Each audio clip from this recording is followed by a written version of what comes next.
Jangan lupa subscribe dulu brother. Klik tombol subscribe. Subscribe. Saudara, ada yang mengatakan santri itu bisa apa sih? Mentok-mentok hanya menjadi guru di madrasah atau menjadi muadzin di musola dan dilanggar-langgar. Dan itu menjadi satu persepsi lama yang berkembang biak hingga sampai saat ini. Namun semua itu terbantahkan oleh dua orang di samping saya ini. Langsung saja saya sapa. Yang pertama, ada Haji Fahri Khalil. Beliau adalah tokoh pengusaha muda sekaligus Ketua Hisan DKI Jakarta. Juga ada di samping saja Kiai Haji Gufron Mubin, pengurus LD Lembaga Dakwah PBNU. Beliau juga Ketua Dewan Pakar Organisasi DPP Hisan, Himpunan Santri Alumni dan Simpatisan Pondok Pesantren Nurul Khalil. Saya ingin ke Yai Mubin terlebih dahulu.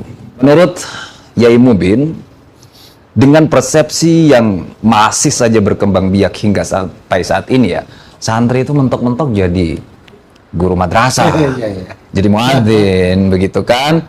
Jadi itu menjadi satu persepsi lama yang kemudian dapat menjadikan beberapa orang lebih memilih pendidikan di luar pesantren daripada pesantren untuk pendidikan setelah pendidikan madrasah di kampung, begitu ya. Bagaimana kalau menurut Ibu?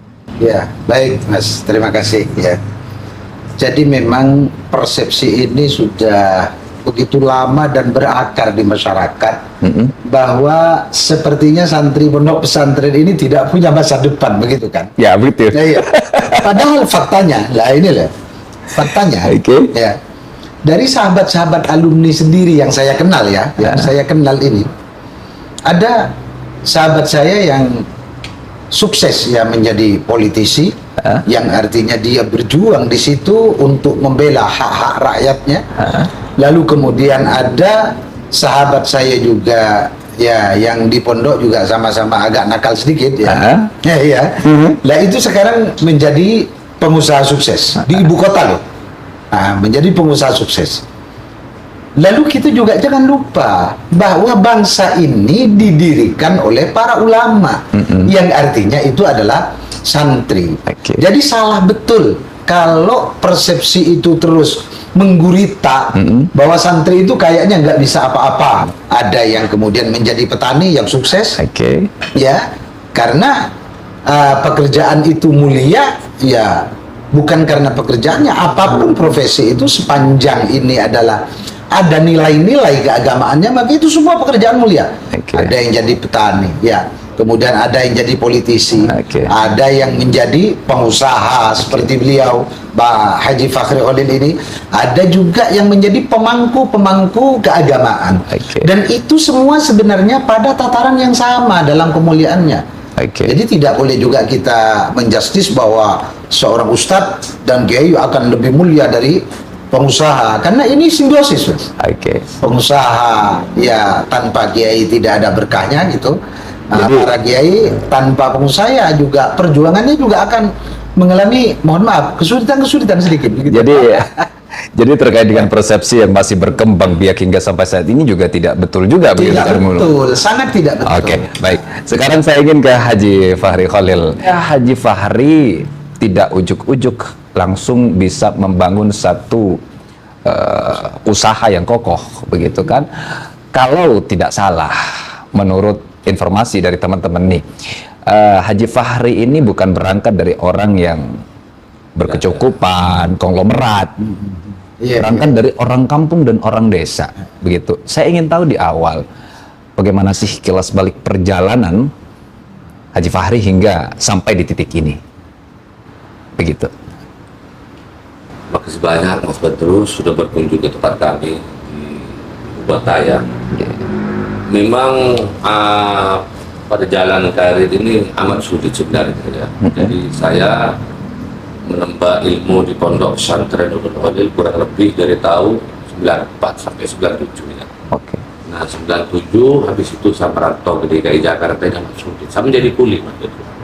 Saya manggul di sini kurang lebih 4 Tidak langsung jadi pengusaha ya? Oh enggak, kuli ya biasa naikin besi, naikin kartu plastik dan yang lainnya. Hanya waktu itu yang bikin saya semangat dan luar biasa itu adalah doa orang tua dan guru saja. Dan bagi saya tidak pernah mimpi gitu loh, hidup di ibu kota dengan SDM yang segitu rendahnya kalau menurut saya. Lulusan SMP, lulusan SMP. SMP. Serius ini ya? Habis itu lanjut ke pondok pesantren. Alhamdulillah memang berkat semangat yang luar biasa, kegigihan yang luar biasa, karena itu adalah suatu warisan ya daripada orang tua. Kita orang Madura itu memang tidak boleh malas, itu aja kuncinya. Dan perjalanan itu saya jalan itu cukup sedih sebenarnya. Artinya ya dari kuli, setelah jadi kuli saya belajar lah usaha dikit waktu itu, dan kurang lebih saya belajar usaha itu sampai 5 tahun. Dan setelah 5 tahun saya coba belajar nekat lah bahasanya, sampai saya ya dapat jodoh dan punya istri, dan alhamdulillah semua warisan istri itu saya habiskan, mulai dari rumah, tanah dan gudang saya habiskan Dalam mengawali berusaha itu. Iya. Sebentar Haji Fahri, seluruh warisan istri dihabiskan untuk usaha, jatuh bangun. Proses itu selama berapa tahun berlangsung? Kurang lebih saya setelah nikah dan istri itu saya mengalami ya susah lah bahasanya ya dalam karir itu 9 tahun. 9 tahun? Itu udah punya istri ya? Udah punya istri. Tapi alhamdulillah memang itu kita tahan banting orang. Yang namanya hidup di Jakarta ya Pak ya, maksud dulu saya itu ingin hidup kayak apa, layak lah seperti orang lain. Dulu itu saya nekat sebenarnya, ya rental mobil, habis rental leasing mobil, dan tidak pernah saya bayar waktu itu. Bentar Haji Fahri, ini direkam loh, tidak saya potong loh, tetap Ini asli. nggak apa-apa ya. Oh, kisah lama gitu ya. Oke, terus? Ya alhamdulillah memang karir ini saya awalin itu kurang lebih 2011 itu saya sudah di titik puncak di mana ada rasa putus asa waktu itu. Namun alhamdulillah berkat keikhlasan ya ketemulah jalan akhirnya, dan sampai detik ini alhamdulillah masih ya kalau untuk makan mau udah cukup lah bahasanya. Oke, baik. Nanti juga akan saya tanyakan kepada Haji Fahri ya, apa yang menjadi dasar pemikiran sehingga bangkit dari keterpurukan 9 tahun seluruh harta warisan dari istri itu dihabiskan. Cuman sebelum itu saya penasaran, saya ingin ke Kiai Mubin terlebih dahulu. Bagaimana kalau menurut Kiai Mubin, Haji Fahri Khalil ini hanya lulusan SMP, bekal pengalaman dan pengetahuannya hanya dari Pondok Pesantren Nurul Khalil. Di pondok kan tidak diajarkan bagaimana berusaha, hitung-hitungan ekonomi secara jelas, dan yang lain sebagainya. Bagaimana kalau menurut? Begini Mas, ya, sebenarnya di Pondok Pesantren Nurul Khalil dan di pondok-pondok pesantren yang lainnya, kalau masalah kurikulum itu sudah lengkap semua. Mulai dari sejarah, yang siapapun belajar sejarah dengan baik akan menjadi orang bijak ya. Lalu kemudian tentang ekonomi ya. Nah, ekonomi itu selalu dipelajari. Emang ada pelajaran ekonomi di pondok? Anu kitab kuning semua itu. Di pondok, di antaranya coba faslun ya firrohan umpama. Fasal ini menjelaskan tentang sistem pegadaian umpama. Nah ini artinya kan ekonomi. Dan di situ sebenarnya sudah dibahas dan detail, hanya memang di dalam mengimplementasikan apa yang dipelajari itu butuh skill. Butuh skill ya, butuh keikhlasan, termasuk ya seperti yang Bang Haji Fahri Khalil tadi ceritakan itu, betapa susahnya, tapi kan dengan dia tidak pernah berhenti untuk belajar, lalu kemudian mempunyai niat yang baik ya, bahwa kesuksesan itu adalah hasil dari jeripaya sebuah usaha yang tidak berhenti, ya buktinya sukses kan. Ada begitu memang kitab yang membahas secara khusus tentang ekonomi begitu? Oh ada, jelas. Kitab apa boleh disebutkan? Saya penasaran. Fathul Qorib ya sudah jelas. Dalam Fathul Mu'in juga sudah jelas. Tuhfatul Tullab sudah jelas. Semua ada di situ dijelaskan tentang ekonomi. Bahkan diterangkan hukum-hukum tentang ekonomi dan sebagainya. Saya penasaran. Dari masuk Pondok Pesantren Nurul Khalil 2007. Di 94 saya masuk pondok pesantren, terus 97 itu sudah boyong. 94, 97 kurang lebih 4 tahun ya. 2 tahun setengah. 2 tahun setengah. Sampai ke sampai 2007. sampai mengaji ke kitab-kitab yang disebutkan oleh Yai Mumin nggak? Saya belum pernah ngaji. Ini gimana ya? Pondok pesantren itu ya hanya Ayo, Kiai. belajar sholat, bahasanya belajar Al-Quran, dikit-dikit soal halal dan haram lah. Tapi yang paling saya yakin itu adalah barokah guru. Hanya itu saja waktu itu. Oke, sebelum masuk ke barokah guru, ini lebih menarik lagi kalau kita bahas ke situ. Haji Fahri belum sampai ke kitab-kitab yang disebutkan oleh Yai Mumin. Iya. Tetapi beliau mampu untuk sukses begitu. Ya, betul. Apa yang menjadi penyebab? Jadi apakah ada dasar juga dalam kitab? Jadi begini, memang pelajaran itu adalah menurut kelas per kelas yang diikuti. Oke. Satu. Akan tetapi pendidikan di pondok pesantren itu ya adalah bukan hanya membaca, tapi bagaimana guru-guru mulia kita ini mendidik untuk menjadi orang tangguh ya, dengan contoh pribadi beliau sebagai contoh ya. Itu sebenarnya sudah merupakan modal awal bagi santri yang tidak boleh takut untuk menghadapi dunia di luar pondok pesantren. Jadi walaupun hanya 2 tahun setengah. Nah, iya. Ya, buktinya beliau nekat sebagai pengusaha. Oke. Itu. Biasa. Menarik sekali. Saya tadi penasaran, 9 tahun proses. Bahkan setelah berkeluarga, Haji Fahri masih lontang-lantung ya, bahasanya begitu. Ke ibu kota tidak membawa modal, menjadi kuli. Begitu. Apa yang menjadi dasar pemikiran, tekad yang bulat dari dasar hati, sehingga bisa sampai ke titik ini? Sukses, ya. Yang pertama itu adalah tanggung jawab sebenarnya ya, kalau menurut saya. Karena waktu itu saya sudah punya istri, punya anak waktu itu. Jadi ada tekad tanggung jawab sebenarnya, di mana saya harus bisa menafkahi anak istri saya atau keluarga saya lah bahasa. Nah, dari tekad itu ya dengan bermodalkan nekat sebenarnya ya. Jadi kalau di dunia bisnis ini, kalau yang saya tahu ya, ini agak beda ya. Jadi dunia limbah ini tidak ada kursusnya, tidak ada sekolahnya. Jadi memang dunia limbah ini harus nekat sebenarnya kalau menurut saya. Jadi kita harus, tapi memang kunci usaha itu kalau menurut saya itu hanya komitmen tinggi. Komitmen tinggi. Atau jujur lah ini ya, kalau kata orang berdua itu. Jadi kalau kita komitmen tinggi dan jujur, insya Allah itu Sukses. jadi apa ya, jadi kunci usaha itu menurut saya ya komitmen itu nomor 1 sebenarnya. Jadi kalau kita jadi pengusaha apalagi limbah ya, dunia limbah ini amat sempit terus ya. Jadi kita dari mulai di Jabu, Cetabek atau sampai ke Surabaya sana itu satu sama lain itu pasti kenal. Jadi kalau kita sudah cacat di satu tempat, ke tempat lain itu akan menyebar. Tadi Haji Fahri juga menyebut terkait dengan barokah guru. Ya. Apakah ini juga menjadi bagian penting dalam kesuksesan Haji Fahri? Bagi saya itu adalah kunci utama, Mas Datu. Jadi barokah orang tua dan guru itu adalah modal dasar bagi kita ya. Khususnya teman-teman alumni pondok pesantren itu, kita nggak usah takut memang sebenarnya. Hidup di kota besar ini hanya bermodalkan apa ya, dalam hati itu kita yakin gitu. Kalau kita ini dapat doa dari orang tua dan dari yakin tadi, kita itu akan timbul rasa semangat tinggi dan kita luar biasa. Yang penting kuncinya itu jujur, amanah, itu saja. Jadi kalau bahasa orang sini ya komitmen tinggi. Komitmen tinggi itu adalah kunci sukses kalau menurut saya. Ceritakan dong sedikit Haji Fahri ya. Pernah nggak ada satu ketika Haji Fahri tidak pegang uang sama sekali, kemudian dibutuhkan oleh pondok pesantren harus menyediakan uang untuk pembangunan pondok, misalkan begitu?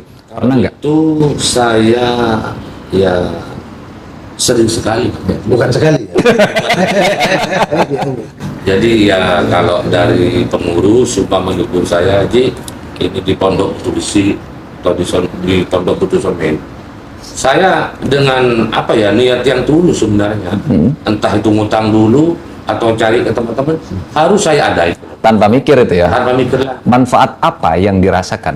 Pernah nggak ada satu balasan yang langsung dibalas dengan 10 kali lipat? Itu jelas sekali, dan itu bukan sekali juga. Bukan rahasia umum lagi sebenarnya. Jadi dengan rasa yakin yang amat tinggi tadi, tapi memang harus dilandasin kalau kita tulus hanya untuk membangun Islam sebenarnya, agama Islam ya, dengan melalui pondok-pondok pesantren tadi.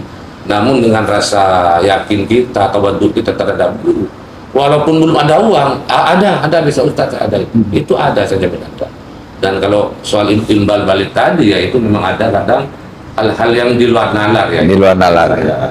Jadi contoh kayak saat ini saya belum ada order besi atau apa, belum ada bayangan atau apa. Namun kadang tanpa di luar nalar itu ada orang datang. Ini ada besi ini, gimana mau enggak? Ya udah mau aja. Itu langsung jadi. Karena barokah dari tadi guru. Jadi cak maturen lo keberek mau nih ke guru malah ke bunga. Walaupun lo neku obeng sekarang. Lengki. Baik, Masya Allah. Lebih dalam lagi sebelum saya akhir ya podcast ini ya, saya ingin ke Yai Mubin. Yai Mubin juga menjadi pengurus lembaga dakwah PBNU. Juga bukan perjalanan mudah, begitu kan? Dari Bangkalan, melanglang ke PBNU, begitu kan? Begitu. Kilas balik sedikit, bagaimana perjalanan Kiai Mubin? Ya, begini, Mas. Bahwa di dalam berorganisasi keagamaan itu, kami tidak mengkategorikan itu hal yang sukses. Bukan masalah sukses atau tidak. Kami yang terngiang itu di telinga kami bahwa guru besar kami ini selalu berpesan kepada para santri semuanya, jadilah orang dimanapun yang bermanfaat untuk diri dan orang lain. Oke. Pesan moral itu selalu terngiang bahwa loh, kami ini kalau tidak ada pengabdian, ya, ngabdi ke pondok pesantren di mana kami menimba ilmu di situ, ngabdi kepada guru dan ngabdi kepada masyarakat melalui jamiah-jamiah keislaman ini, ya, kita bertanya manfaatnya apa kami ini. Maka dari situlah dengan bermodal doa yang Bang Haji Fakhri Khalil sebutkan tadi, ada sebuah keyakinan yang luar biasa, ya. Lalu kemudian di sanalah kita memulai untuk mengabdi terhadap masyarakat itu, ya, melalui jamiah itu. Mulai dari ranting, kemudian ke MWC saya, ke PC, sampai ke PW, ya sekarang bersama-sama dengan para kiai di PBNU, tepatnya di lembaga dakwah, itu hanya karena ingat terhadap pesan guru tadi, bahwa jadilah orang yang bermanfaat dimanapun dan sebagai apapun. Nah itu yang bagi kami adalah pesan moral yang luar biasa. Oleh karena itu maka selalu saya sebutkan bahwa guru-guru kami ini adalah selalu mendidik kami ini dirinya yang menjadi contoh. Tidak hanya sekedar omongan, tapi dirinya sebagai contoh yang harus kami para santri ini ikuti, itu yang luar biasa. Sekarang saya ingin ke Haji Fahri. Saya ingin menyadarkan para orang tua yang memandang bahwa pendidikan pesantren ini pendidikan apa sih? Apa yang penting, Haji Fahri, untuk didengarkan para orang tua yang masih memiliki pemikiran negatif terhadap pesantren? Silakan. Kalau menurut saya ya, karena saya adalah alumni pondok pesantren, dan memang kalau kita kita lihat itu saat ini pendidikan pondok pesantren itu sudah dianggap jadul sebenarnya ya, dianggap jadul. Namun saya yakin ya, apa yang saya alami saat ini mudah-mudahan menjadi motivasi bagi para santri. Artinya kita jangan pernah takut, atau anak-anak kita jangan pernah takut untuk menjadi santri.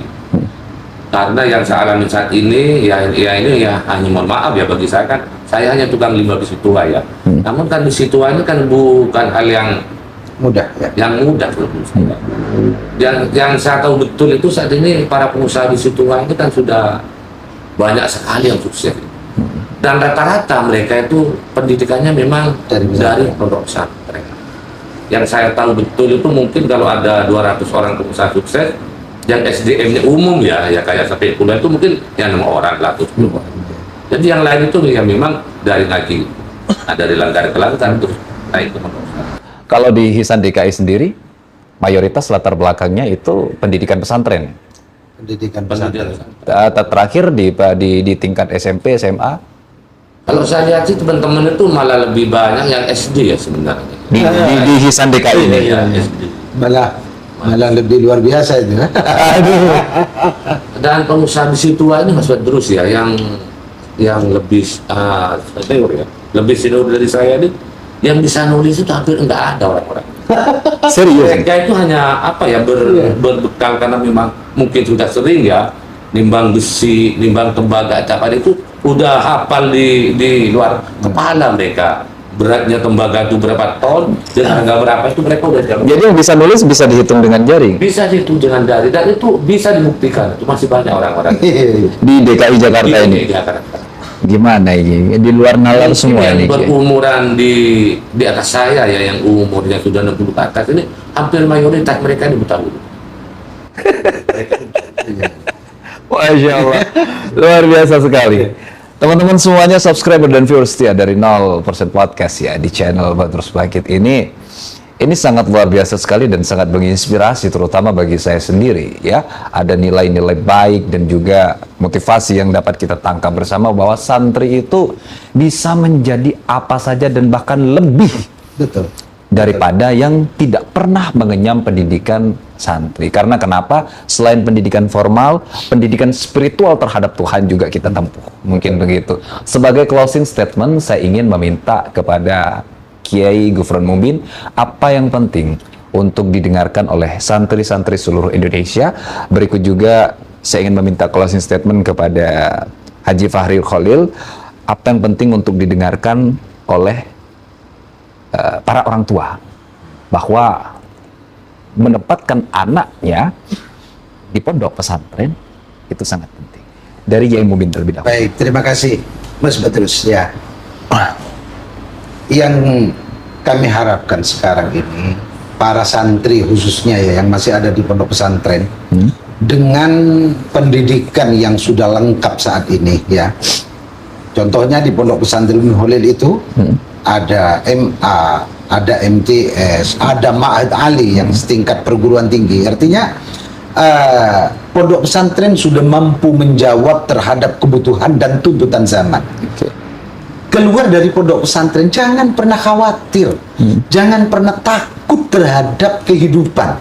Kenapa? Santri sudah punya bekal pertama, punya sebuah keyakinan kepada Allah Subhanahu wa Ta'ala, dan tahu bahwa Allah yang mengatur hidup itu Allah. Kenapa mesti takut? Tetapi harus juga dibarengi seperti sahabat saya ini, Bang Haji Fahri Khalil, dengan